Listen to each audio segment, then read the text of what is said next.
audio part of this as well?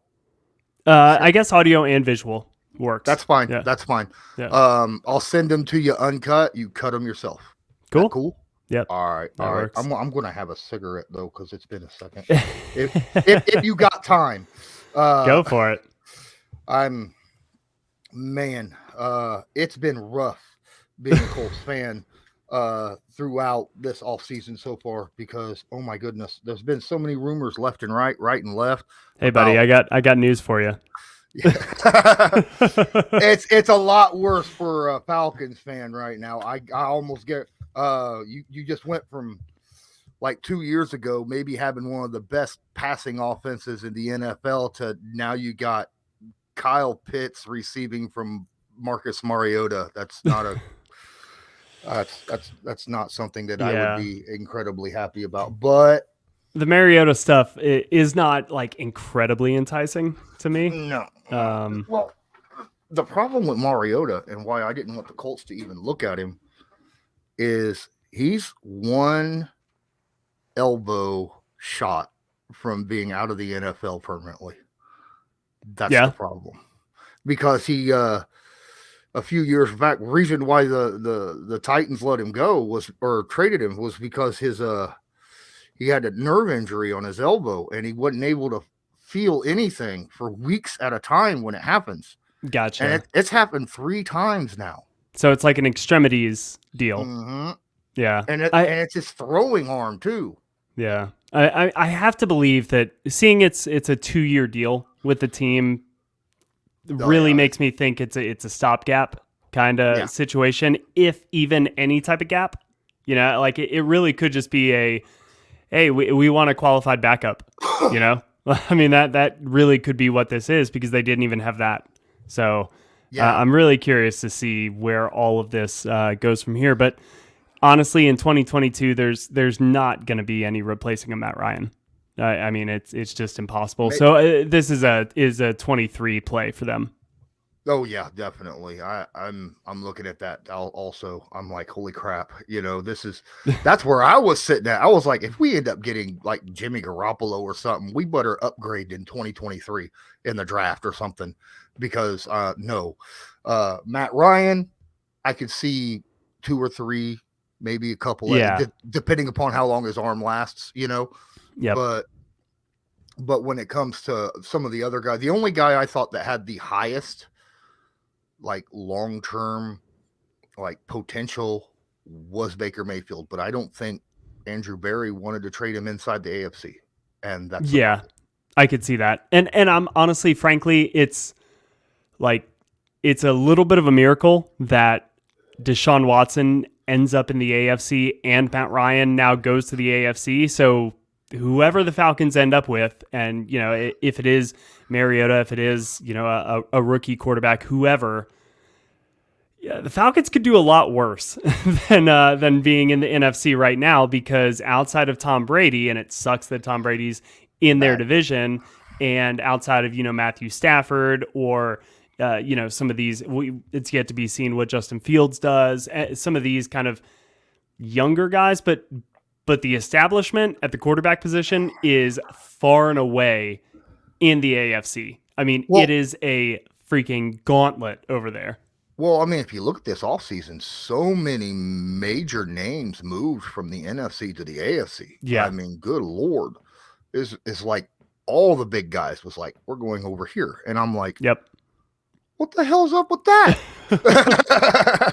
The West Coast, baby. Sunshine. I mean, I'm okay with the Chandler Jones thing, because the retrospect of that is we got Yannick Ngakoue. So I'm okay with that. But what's it like having a pass rusher, by the way? We're going to find out. We haven't had a major pass rusher. I mean, DeForest Buckner.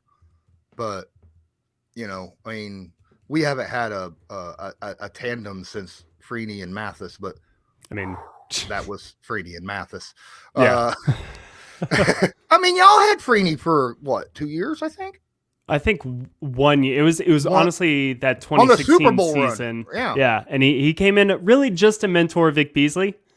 Turns out Vic Beasley really needed that mentorship. And I think he really kind of held him in line for that year. But really fond memories over here for some actual pass rushers. As Colts are lucky enough to have had that in their past. Danico Autry, huge fan of him, by the way. He was good for the Colts. I mean, he averaged somewhere between 7 and 9 sacks a season for the Colts, and he went over. I mean, that's to the Titans and blew up. Yeah. But I mean, he's like 32 this year, so I'm not expecting it to be something. That's why the Colts moved on. Right. Him and Justin Houston, they moved on from him because they were both over 30. They wanted to get younger and faster. So that's Justin Houston is somebody who, I kind of have an eye on, because I could see that being the path that the Falcons decide to take. If, let's say, and the Matt Ryan news complicates all of this, but if they go pass rusher at number 8, which is what I've felt that they should be doing the whole time, because it's a good pass rusher class. It lines up pretty well for them. If they decided to go, say, a George Karlaftis or a Jermaine Johnson or somebody like that at number 8, you pair them with a Justin Houston and you get that same type of effect, as like a Dwight Freeney with a Vic Beasley, and kind of get that mentor-mentee type of deal going on. Would have loved to see that happen. Now, we'll get into this, but got a lot more questions as to what they're going to do at number 8. Well, I'll tell you what, Justin Houston, if guys will follow his leadership on what he does rather than what he says, because he's not a big talker, but he doesn't talk a whole lot. I'm not 100% in the locker room, but like when I went to training camp and watched him, this dude would stay there. He'd be the first one out on the practice field, the last one off the practice field, just slamming sleds, and I'm like, wow. Yep. Even at his age, I'm like, wow. That's the way Grady Jarrett is. Mm-hmm. But I think I get where you're going with this, in that neither are necessarily big like teachers. Mm-hmm. Big like hands-on, hey, let me take you under my wing, show you the ropes kind of deal. It's more like, hey, I'm focused on me. I'm getting better. This is my time to work at the bags, to work on my craft. And I mean, mentoring is a skill, like in and of itself. It is. We're lucky enough. The Colts have been lucky enough to have guys that do that. I mean, we just signed 3 ex-Colts to being coaches. Oh, heck yeah. Reggie Wayne is now the wide receivers coach. So that's huge. He's got some experience at that. Little bit. Yeah. Mike Mitchell is a safeties or defensive backs coach, and Cato June is a linebackers coach. So we just signed all 3 of those this year. So that's cool. All right, let's get this started. Let's go for it. All right. That whole first 5-minute Bleav thing, I'm going to punch in there as well. Sure. So make sure I got that set. Hold on. I got to close stuff out real quick.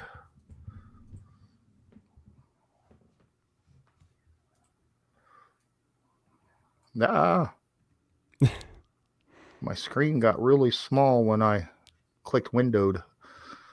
Apparently I had my window like this big. All right. 3, 2, 1. Welcome back to Bleav in Colts. I'm Lawrence Owen. With me today is Will McFadden to talk about the Atlanta Falcons trading Matt Ryan to the AFC and the Indianapolis Colts. Will, why don't you give everyone a little bit of information about yourself and where they can find you? Yeah. Well, thank you so much for having me on.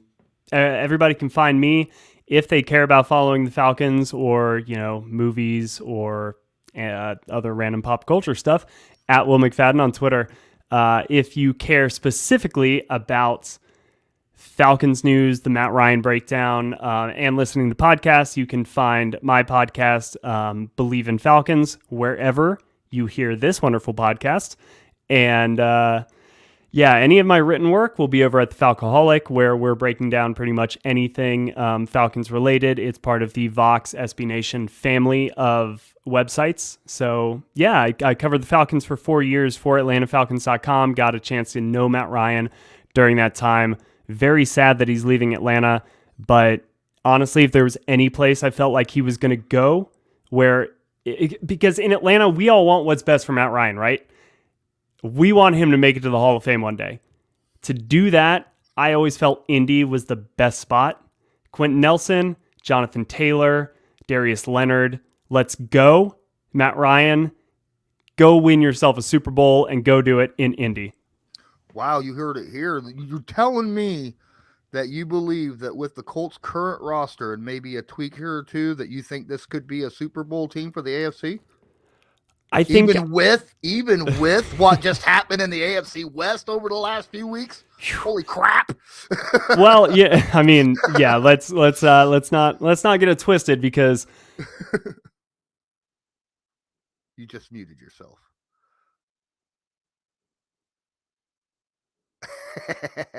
It's all good.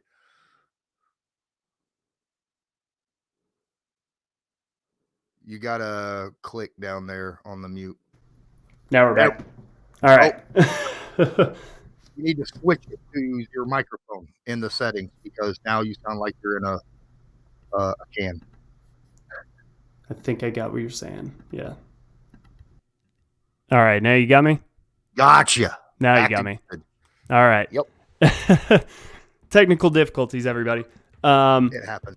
No, I mean, I think even if Matt had, let's say, joined Las Vegas, they're still probably fourth in the AFC West. So, let's not say that Matt automatically makes Indy the favorite in the AFC. But what I think it does is if you get a rejuvenated Matt Ryan, absolutely what happened with the Rams in the NFC could happen with the Colts. Matt Ryan is a better quarterback, frankly, in my opinion, than Matthew Stafford, although they are both very good friends and very, very comparable quarterbacks. I mean, just success right from day one, very early draft picks, kind of came in to downtrodden franchises. I know Matthew Stafford didn't have the lasting success Matt Ryan had, I think, in Atlanta, but both reached pretty high heights with teams that had not historically achieved those heights. I think what you're going to get from day one with Matthew Stafford is a raising of the Colts' floor. And you're not going to get these day-to-day dips in consistency, in production, in preparation. Matt, from day one, is going to step in, be a pro, and prepare, get the most out of his teammates, do the little things, the little details that it takes, whether that's coming out 45 minutes before a game, doing his own warm-up, bringing the other quarterbacks along in training camp. During the third team 2-minute drill on the main field, he's going to be off on field 3, running some suicide drills. I loved watching that every single training camp. It's just somebody who is 33 years old in year 12 of his NFL career, coming off an MVP season, doing the little tiny things that it takes to remain excellent in this game. That's what Matt Ryan brings to the table. It's the reason the Falcons went 7-10 last season when nobody expected them to do anything. And it's just really, Matt Ryan is going to raise the floor of this team that already had a really high floor because of the talent, but I think suffered from maybe some of the inconsistencies at the most important position last year. They're not going to suffer from those inconsistencies with Matt Ryan because he is one of the most consistent quarterbacks, I think, in the NFL. Well, that's good to hear. There is a lot of question marks when it comes to Matt Ryan, especially with Colts fans, because let's face it, he is on the tail end of his career, being 36 now.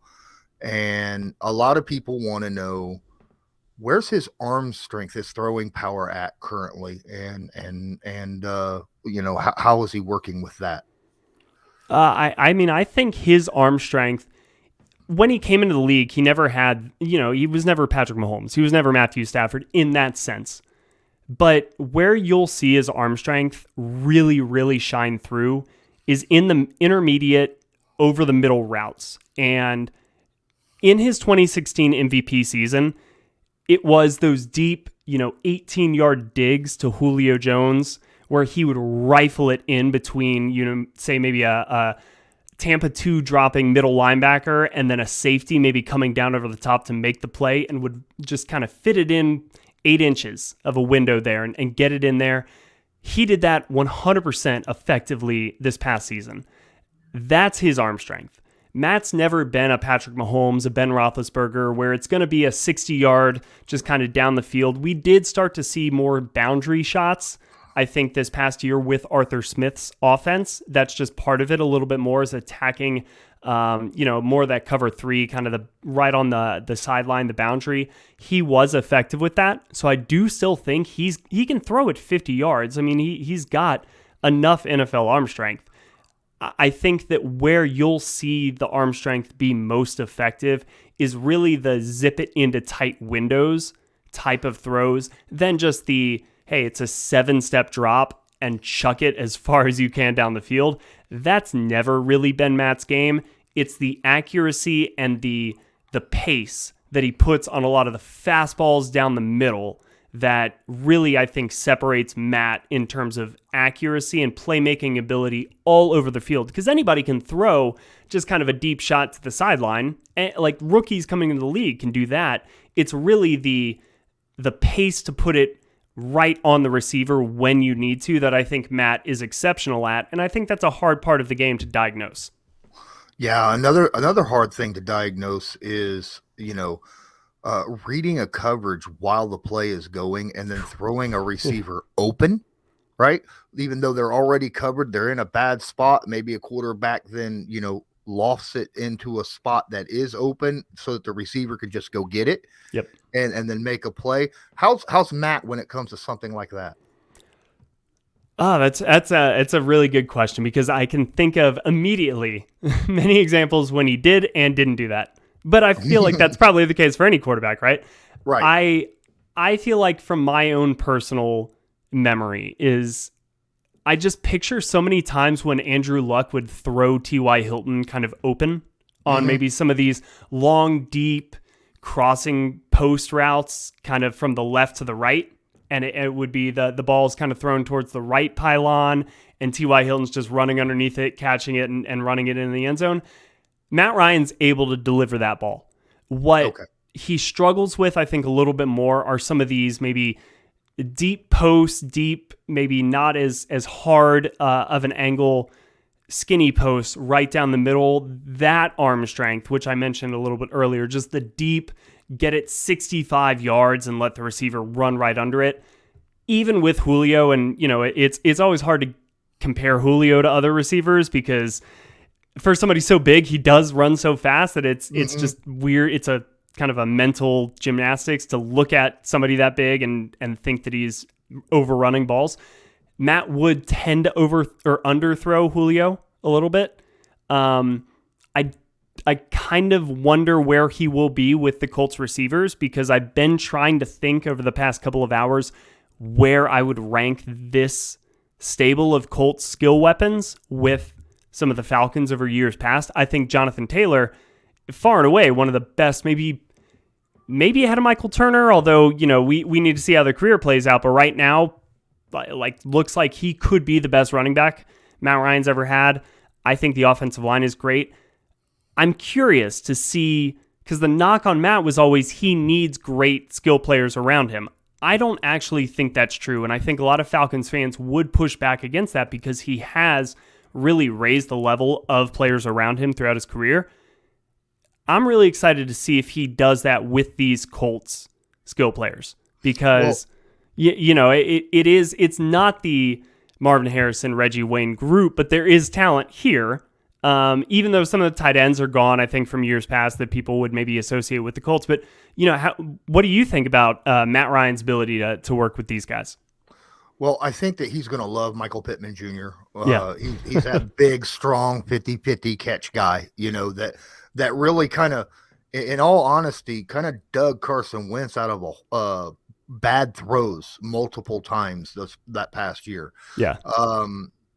Another guy that I think Matt will love and I got a question for you on utilization, is Naheem Hines, who is he hates the word scat back. Naheem does, okay, but that's kind of basically what he is, right? But he can play the slot receiver position and stuff like that as well. Is Matt good at targeting guys like that? That's coming out of the backfield for like screen plays or little wheel routes coming out of the backfield, stuff like that. So I would say that over his career, kind of the guys that he's had that match Naheem Hines' characteristics would be Jarius Norwood or Jaquiz Rogers, who he kind of had from that 2011 to kind of like 2014 range, which were decidedly kind of the least successful parts of Matt Ryan's run. Traditionally, if you think about somebody like Tom Brady, he always loves the running backs out of the backfield or kind of the slot receivers running those short, intermediate crossing routes. Matt has always liked his number one receivers, whether it be a Roddy White or a Julio Jones or a Calvin Ridley. He's always liked his tight ends, Tony Gonzalez, Austin Hooper, Kyle Pitts last year. That's where Matt is usually most comfortable, which is why I referenced, kind of the tight ends that Indy had a couple of years ago. Like Matt would have fit in, I think, perfectly with this type of, think about Tampa Bay or New England or just this type of two tight end set, which Atlanta's had kind of over the past couple of years with Kyle Pitts, Hayden Hurst last year, Austin Hooper, Hayden Hurst. They didn't coincide, but just this type of notion of always having a strong number one tight end, I think Matt prefers as opposed to a running back out of the backfield. The most production that the Falcons had receiving wise with running backs were with Kyle Shanahan, but that's more of a product, I think, of Kyle Shanahan's offense and particularly using somebody like Tevin Coleman and Devontae Freeman kind of split out as wide receivers. That's where they did their most damage, is think of like an Alvin Kamara, Christian McCaffrey moving out into the slot and being a pseudo receiver. Matt loves that stuff. I will be very curious to see in this kind of, Frank Reich offense kind of that does use that Darren Sproles type of player. Matt can do it for sure. Whether or not that's been the strength over the course of his career, no, I don't think so. Well, the fact that you brought up that he loves his tight ends is a huge thing for me. Colts have a second-year tight end, Kylan Granson, and they just re-signed Mo Alley-Cox, who is a big, long arm, big hand. He's got bigger hands than Kyle Pitts. Okay, but Carson not longer Wentz, arms though. I don't remember what they said. It was close. I know he's got like 11-inch hands. It's freaking ridiculous. All right, bigger than mine. Yeah. But the thing is Mo Alley-Cox, the problem with Carson Wentz is he would try to place it where Mo can get it, but he'd always just pass his fingertips, going for that type of situation. I think that's where Matt could really, really shine with this Colts offense. Is we've got a couple tight ends. Now, obviously, Jack Doyle retired this past year, who I think he would have absolutely loved, but, yes, gone. But at the same time, I think we have the skill players at the tight end. Granted, we usually carry 3, so I expect them to get another one, whether it be a free agency or the draft. But, yeah, that's a situation that I'm really looking forward to with Matt Ryan and the Indianapolis Colts. Yeah. Jerraud Powers, who is my co-host here on Bleav in Colts, really wanted to show up, but he was busy doing workouts with other cornerbacks, training and stuff. So he did want to say that, hey, what's up? And, oh, by the way, he remembers the pick 6 that he had from Matt Ryan back in 2011. Wait, you gotta tell me more about that. I don't. He just texted me that earlier. 2011. So that would have been. I think he said it was 2011. Hold on, I'll get exactly. Yep. Tell them I walked off a Matt Ryan interception for a touchdown back in 2011, even though they beat our blah. Asterisk. Yes. Let's see. I'm now looking up the 2011 Falcons schedule. This is phenomenal podcasting. All right, so it was a 31-7 Falcons win. Matt Ryan had 3 touchdown passes, 1 interception. Jerraud Powers 6-yard interception return in the second quarter. So what's up, Jerraud? Congratulations on scoring that 1 touchdown. even though Matt went ahead and finished the game off, it is what it is. That says quite a bit. I mean, he's been playing since 2011. It's 2022. He's been playing since before. So, I mean, he's got experience. But he has not changed as a player. Is like he has been, and that is what I mean about his consistency, because it's not just he's very consistent game to game, but he's very consistent because week to week he's the exact same person. And having gotten the chance to talk to him after wins, after losses, after some of his best performances, after some of his worst performances, there's no difference in the way he approaches the game, in the praise that he gives to others on his team, in the blame that he takes upon himself. You know, he's going to be a statesman for your team. You know, there's a reason why I think collectively the entire NFL country is kind of sitting here saying, you know, Falcons, how could you do this to Matt Ryan?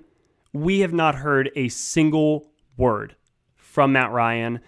The Colts fans won't, you know, unless it's positive. You know, he just is not somebody to create drama. He's not somebody to cause a stir. He's going to say the right things. He's going to go about his business, and you're going to know what to expect from him game in and game out, for better and for worse. I mean, but that's the type of player he is, and I'm jealous for you guys, honestly, because I already miss the Matt Ryan era. So it'll be interesting to see Matt Ryan work with Frank Reich, right? I mean, that's going to be a really good combination. But Frank Reich, this offense, it runs a lot of RPOs and a lot of play action. How does Matt run with those two styles? So I will answer after one clarifying question. Is the play action more of an RPO style of play action, or is it a turn your back to the defense style of play action? They run both. Okay. Now, when Phillip Rivers ran play action, it was the RPO style play, or no, it was the regular, like out of back. Yeah, he'll turn under your back. Center, turn your back, hand it off, turn around, throw to the ball. Yeah. But like Carson Wentz, he played both RPO and play action, where he would turn his back. They run both of them quite a bit, usually to confuse defenses, right? I mean, that's how you run that. Now, obviously, I don't expect much of the Matt Ryan take off with the football on the RPOs part of the R of the RPOs, but how good is he with both those styles of turning his back and not turning his back? So I would say that Matt's last college football season at Boston College was in 2007, which also happened to be, coincidentally, the year that I started my freshman year of high school. So that's a very, very long time ago. And they weren't running RPOs very frequently, if at all, at the college level at that time. So Matt, I don't think has the history of running a lot of these RPOs that a lot of the newer quarterbacks coming out of college these days now do. That being said, he's obviously good enough at diagnosing a defense on the fly to do that if you need him to. He can get the ball out quickly. He can do all of those things. The thing that he, I think, struggled the most with when they transitioned to Kyle Shanahan in 2015, the reason you saw the Falcons offense struggle a little bit was that turning his back to the defense type of play action. It's something that he had not really done at all throughout his career up until that point, and he preferred looking at the defense, scanning the defense as he dropped back. He wanted to see any disguises that they were going to throw at him, whether or not they had shown somebody, a linebacker, blitzing, and now they were going to drop him back, what have you. He wanted to watch all of that, process it, and make his decision. He really did have to work on, okay, I'm turning my back, I'm blinding myself, and then I'm turning back around, and now I have to read a whole new picture. But he's gotten really good at that. And I think that at this point in his career, whatever the Colts throw at him, he's going to be able to pick up immediately. And I really do think in 2022, it's going to be an upgrade. You mentioned Frank Reich. I think he's going to love working with Matt Ryan. There's a reason I'm bullish on Matt Ryan's kind of Hall of Fame chances. I think getting a bump after going to Indianapolis, because I think the rest of the league looks down on the Falcons, and I understand why they do. I mean, there's not much historical success here, but getting maybe another team's thought process and input on Matt Ryan and just the type of player that he is, the talent that he brings to the position, the professionalism, it would just be great to hear some other positive talk on this player that we've all loved here in Atlanta for so long, because sometimes it does need another team to be able to identify all of the positives that he brings instead of just one franchise who has kind of been a little bit of a laughingstock, unfortunately, throughout most of Matt Ryan's tenure. Well, the one thing that I can say that should be a breath of fresh air for Matt Ryan is he's coming into an organization that's not going to be leaning on him all the time to put the entire game on his shoulders. And that's huge. He's got a running game. He's got an offensive line. He's got a defense, right? I mean, the Colts led the NFL in the amount of Pro Bowlers they sent last year, right? They got offensive and defensive at every level. They're very good all the way around. They just needed that spot, that most important spot on the team filled. So, during the game, will there be times when the Colts might say, hey, we need you to throw it 35, 40 times to win this game because the other team's doing the same thing? Probably. But it's not going to be a game in, game out basis. There's going to be games where he might throw 12 times, like Carson Wentz did last year.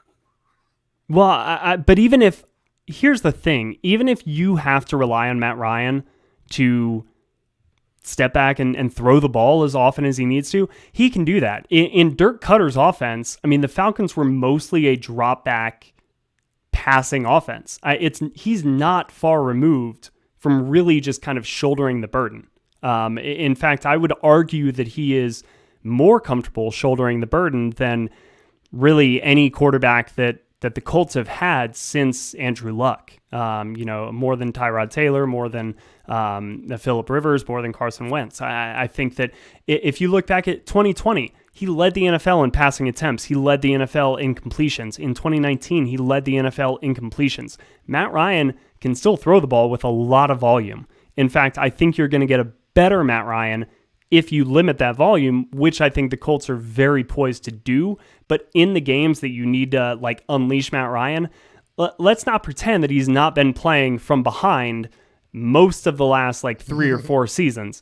He is more than used to letting the ball rip a little bit to either bring the Falcons back or, put them ahead when they need to, or make a big third down conversion in maybe a 5-minute drill or something to keep them on pace to win the game. Matt Ryan can absolutely do that, but he won't need to because y'all have Jonathan Taylor and a great defense. So, I mean, that's what I'm saying. He can lead the way when he needs to, but hopefully he won't have to a lot. Well, I'll tell you what, that'll be a breath of fresh air from last year because the Indianapolis Colts led by 10 or more points at halftime in 5 of their 8 losses last year. Yeah. That's nuts. Generally, the Colts, they were, I think, the number 1 or number 2 scoring offense in the first half, right? And then defensively, they just locked down. Generally in the first half, and then the second half it always fell apart. So if Matt Ryan is good in the second half because he's used to having to play that way, then that will be nice. It'd be pretty good for Matt Ryan to sit there and go, we're up 24 at halftime. Oh, well, I mean, hopefully we don't have any flashbacks of the 2016 Super Bowl at that point, but I doubt it, right? Oof. Oof. Oh, I thought this was a friendly conversation. It is a friendly conversation. Hey, we all have those bad memories for players that we have in situations, because that wasn't all on Matt Ryan. Let's face it. The fact of the matter is that was the funny thing. That was the year that the Falcons had this young, opportunistic defense. Yep. And they kind of folded against the Patriots that year in the second half. You know, they started I Bleav 5. It was either 4. I know for sure 4. It was Devondre Campbell, Keanu Neal, Deion Jones, Brian Poole were all rookies that started that Super Bowl. It may have been, I can't remember if Jalen Collins was a rookie that year or not. I think he may have been his second year. But they set the record for rookies on defense starting in the Super Bowl. And and in the first time, I mean, let's not forget, 28-3 also counts the defense. And they were shutting out Tom Brady. They had a pick 6 off of Tom Brady in that first half. I mean, everything was going their way. And I think that, you know, a lot of it gets blamed, put on Matt Ryan, because we just blame quarterbacks for wins, and we blame them for losses. We credit them for wins, somewhat fairly, somewhat unfairly. Matt Ryan didn't do anything to lose that Super Bowl. He should have won that game. Should have been won when he completed that amazing pass to Julio Jones, which I think is the best catch in Super Bowl history. Sorry, David Tyree. Sorry, Amari Manningham. But I just think that was the best catch. It ends up being forgotten because they didn't win the game. But no, I mean, it is honestly probably one of the biggest travesties in Atlanta sports that Matt Ryan will not have fulfilled his promise to this franchise. And he picked up, this is the big thing everybody forgets about Matt Ryan, is where the Falcons were in 2007. Coming off of Bobby Petrino, coming off of Michael Vick, who was set to go. There's a reason Bobby Petrino came to Atlanta, is to work with Michael Vick. And before the 2007 season, Michael Vick goes to jail. Bobby Petrino is pretty much in a place he doesn't want to be, with one of the most underrated coaching staffs in NFL history. Like, the assistant coaches on that team, Mike Zimmer's on that team. I'm blanking on who the offense coordinator was, but it was, just kind of a lot of future NFL head coaches were on that Atlanta Falcons roster or coaching staff for one season. It all fell apart. Matt Ryan comes in here, has to kind of totally revitalize the franchise, does that from day one. First pass is a touchdown. I think he's headed to Canton, but now it looks like that route will head through Indianapolis. So just a couple questions, not on the Matt Ryan aspect real quick. A lot of Colts fans are talking about maybe we bring in Julio Jones to pair up with Matt Ryan again. What would be your thoughts on that? Honest thoughts. I think that's smart, honestly. And I think that, I really like Michael Pittman, but I think that he would benefit a lot from learning from a player like Julio Jones. And even if Julio is, we have seen him deal with the injuries the last couple of years. That's not a secret. The Titans really only got a handful of games out of him. But, he and Michael Pittman have similar play styles. It does seem like they can, I wouldn't say that Matt's the best or his preferred play style is that 50-50 jump ball, because he did always have, even though Roddy White was a 2-time state champion wrestler, great 50-50 ball guy because he loved that to compete. Julio Jones, obviously a great jump ball guy because of his physical prowess. Matt can throw those balls, but he always relied on them to get open. He would throw his guys open. He wanted the run after the catch.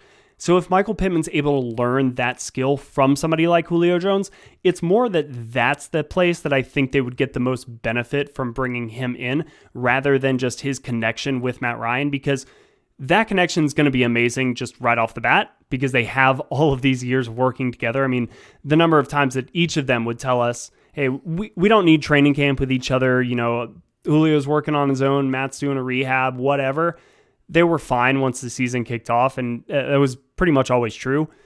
they're good. If they stepped on the field tomorrow and needed to play a game together, they're good to go. So 100% it would help Matt Ryan. It would help the Colts because of that connection. I really, really think it would help Michael Pittman Jr. just to learn some of the other nuances of his game from a player as physically imposing as Julio Jones. So Julio leaving the Falcons had nothing to do with his relationship with Matt Ryan. Just making that clear. Leaving the Falcons? I don't believe so. I don't know that for certainty. I think it had more to do with just the changing of the Falcons organization, front office, coaching staff, all of that. And given where the Falcons were talent-wise, what they were expecting to do over the next couple of years, I guess, and where he was with the franchise. I don't think it had anything to do, but again, I don't know for a certainty. I know there were reports out there that he had some questions, I guess, about Matt Ryan's ability to put some zip on the ball. Who knows? If Julio feels that way, maybe he has some thoughts about reuniting with Matt Ryan. I don't know enough about that to really be able to put that into words. All I can say is I think Matt Ryan could still get him the ball. I think Julio Jones could still make some plays with Matt Ryan throwing him the ball. So I'd be all for seeing them together again. Well, I mean, let's face it. It's not like Matt Ryan didn't have receivers that he made look really good, and they leave and go to another team and just crap the bed. That's what I'm saying. Muhammad Stu. That's what I'm saying, man. I mean, it's like right? Matt Ryan he always needs to have good receivers around him, and yet nobody credits receivers around him for being good. It's not like he makes anybody better. They all are great when they get to him, and then it's just he benefits from them. No, he makes his receivers better. Yeah, I think so too. I'm curious about how much longer we have with him. That's the big question in my mind. Is there any final thoughts you want to bring into this? Yeah, I really, really hoped that if this trade was going to go down, it wasn't for a third-round pick, that it was going to be for Quentin Nelson and Jonathan Taylor. I was ready to give you guys Matt Ryan. It's fine. I'll take Jonathan Taylor. I'll take Quentin Nelson off your hands. That you guys have everybody together. I really, truly do. And I'm not trying to get anybody's hopes up. I just think that Matt Ryan has been underrated, particularly over the last part of his career.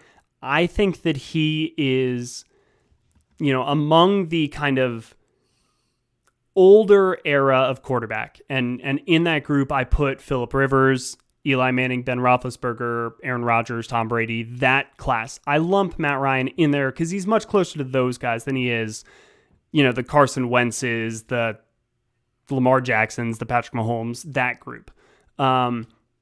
He has maybe been more underrated than a lot of those guys the last couple of years of his career because the Falcons have not done well. But the Falcons have done much, much better than they should have because of Matt Ryan. And that is why I'm really bullish on, I think, him taking a Colts team that has a much, much better roster than anything the Falcons have had in place over the last 4 years. I think he takes them from just being a playoff team that has second-round aspirations to legitimately being a Super Bowl contender. Because I think that he is, at this point in his career, he's seen everything that you can throw at him. So pre-snap, he's going to diagnose it. Post-snap, he's far from over the hill. Is he peak Matt Ryan? No, he's not. But peak Matt Ryan was never known for his physical prowess. Peak Matt Ryan was known for his decision-making, his kind of almost weird intangible, like during the play, if it breaks down, he is good enough at getting out of it. He can recognize things quick enough to move up in the pocket, escape, do little things to buy time. And then he just diagnoses the receivers, the defense really, really well. And I just think that if Indianapolis can get consistent quarterback play over the course of a season and, above average quarterback play, that's what Matt Ryan's going to bring to him, and he can get them into the postseason. And then that's where I really think that, barring injuries, I like Indy's roster a lot, especially with Matt Ryan at quarterback. Awesome. Thank you so much for taking time out after you got off work. I appreciate that a lot. Go ahead, take a moment again and tell people a little bit about yourself before we get out of here. Yeah. Thank you so much for having me on. I really enjoyed maybe my final chance to get wax poetic about Matt Ryan. No, Indy, you guys are really going to love him. He's going to be great. But if you care on hearing any more from me, you can follow me on Twitter at Will McFadden. Head over to the Falcoholic. That's where we're covering all of the Atlanta Falcons news, or listen to my podcast, Bleav in Falcons, wherever you listen to this podcast.